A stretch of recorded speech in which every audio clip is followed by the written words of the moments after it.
Hello everyone, here are the latest market news on July the 29th, 2019. WTI crude oil near $56 amid Hormuz tensions.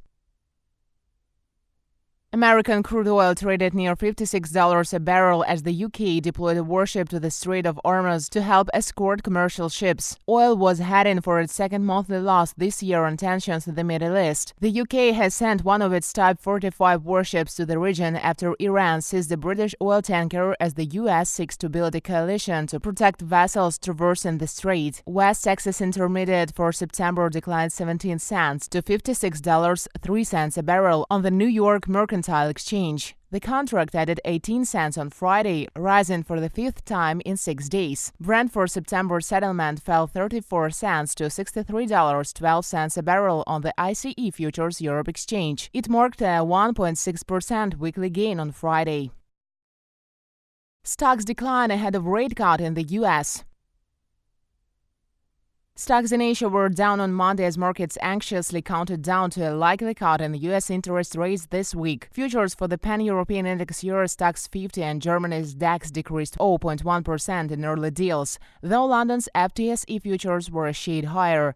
U.S. benchmark, the S&P 500, also lost 0.1%. MSCI's broadest index of Asia-Pacific shares outside Japan fell 0.6% in slow trade. Japan's Nikkei dipped 0.2% and Shanghai blue chips tumbled 0.1%. The dollar hit a two-month peak on a basket of currencies at 98.010, while the euro stood at $1.1125 on Monday. Sterling traded near 27-month lows around $1.2375 amid reports the government of Prime Minister Boris Johnson was preparing the ground for a no-deal Brexit.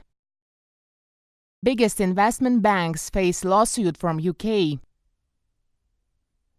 Barclays, JP Morgan, RBS, UBS, and Citigroup are being sued by investors over allegations they rigged the global foreign exchange market in the latest test of Britain's US-style class action regime. The claim, estimated to be worth more than £1 billion, $1.24 billion, was filed at the Competition Appeal Tribunal on Monday. Some of the world's biggest investment banks have already paid more than a combined $11 billion in fines to settle US, British, and European regulatory allegations that traders rigged the currency markets. JP Morgan and UBS declined to comment. The other banks did not immediately respond to requests for comment. UK's Johnson presents Brexit committee.